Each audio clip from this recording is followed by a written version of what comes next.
Now that everything's calmed down a bit, relatively speaking I mean, I thought it might be a good time to share our progress on the weapon. I believe we're on the verge of a breakthrough. Well, don't keep us all in suspense.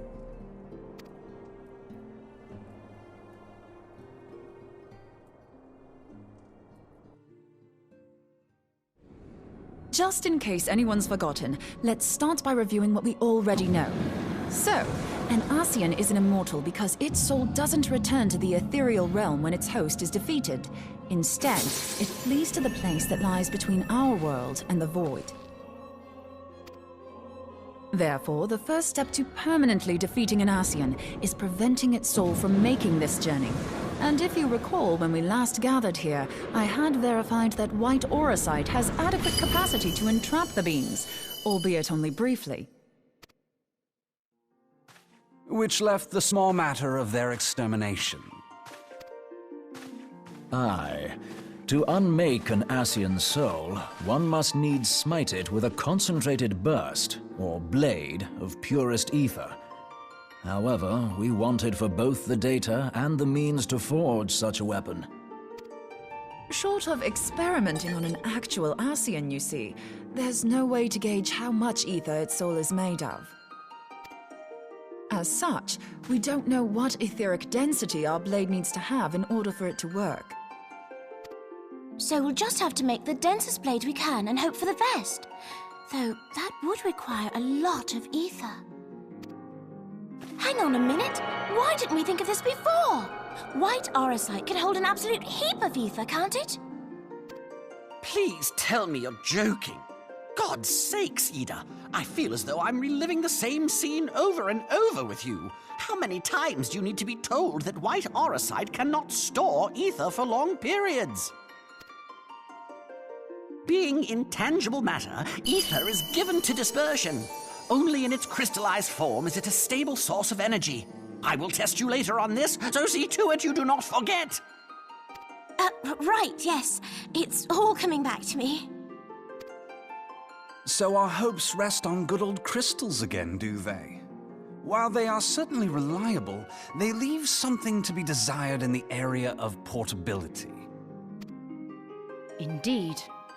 I am reminded of the quantity of corrupted crystals required to thwart Leviathan, and the extraordinary lengths to which the Lamentsons went to transport them. What if it should prove that a similar quantity was needed to destroy an Ascian's soul? Or still more? I do not envy the poor sod who has to lug all of that around, on the off chance that an Ascian appears. That's the very problem we set out to solve. And I reckon we've found the answer. If it isn't practical to lug around the ether we need, we'll just have to draw upon another source. And the only viable source is the land. If you mean to tap the great river of ether, know that it will entail considerable risk. Meddling with the currents may well induce a surge like to the one which despoiled Mordona. Give me a bit more credit, will you? Why would we need to tap the river when there are veritable reservoirs jutting out all over the land? I speak of corrupted crystals. It might be that their aspect is out of balance, but a crystal's a crystal. It contains ether, and we can help ourselves to it. While corrupted crystals are indeed abundant, there is no guarantee that they will be in close proximity at a crucial moment. But what if we don't need them to be? What if we could tap their power from afar? A malm away, say? If we could do that, we'd have ready access to ether aplenty in almost every corner of Eorzea.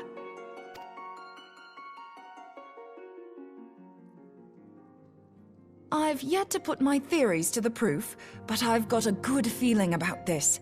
If no one has any objections, I'd like to see where this avenue leads. If you think it worth your while, you have my blessing. But tell us, what are your theories? I, for one, am most eager to understand the process, however vaguely. I thought you might say that, but no one wants to listen to boring old theories all day, do they? I know I don't. So with your permission, I'd like to try something a bit more hands-on. I've already built an etheric siphon especially for this purpose, and I've been meaning to try it out. Thing is, the profusion of corrupted crystals in Mordona makes it something of a high-risk testing ground. If anything goes awry with the siphon, it would be better if it didn't happen within spitting distance of quite so much ether. Ideally, I need an isolated specimen. Does anyone know where I can find one? May I suggest northern Thanalan? There you will find corrupted crystals of middling size, standing a reasonable distance apart. Ideal for your needs, I should have thought. Oh, and if you do elect to visit the place, I should be much obliged if you would assist me in another matter while you are in the area. Has something happened? Movement has been observed at Castrum Meridianum. During Operation Archon, the Alliance dealt the stronghold a heavy blow. Its facilities were extensively damaged, and its garrison reduced to a fraction of its former strength. Not long after our forces withdrew, however, their ranks were replenished by reinforcements from Castrum's sentry. They now seek to rebuild, and to this end they have their sights set upon the ceruleum processing plant. Having lost the Empire's support, the 14th Legion lacks the resources to sustain itself. To them, this is a bid for survival, and they will doubtless fight like desperate men. Though I have dispatched the Crystal Braves, I fear their strength alone may not suffice to stay the Imperial assault. I would request the Scion's aid in the defensive effort. If I didn't know better, I'd say you were trying to inveigle us into fighting your battle with the promise of shiny crystals. Well then, consider me inveigled. I won't lie, the crystals you speak of sound perfect, so the Garleans have to go. Besides, we can't afford to beat about the bush. There's no telling when the Arceans will next appear. Thine eagerness to hurl thyself into the jaws of danger cometh as little surprise. Exercise due caution, I prithee. Though you have become a Crystal Brave, you are yet a Scion, Alphino. We could hardly refuse you.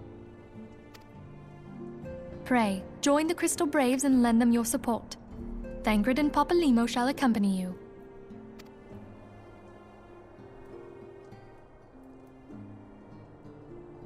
Ida and Y'shtola, in the meantime I would have you assist Moonbreeder.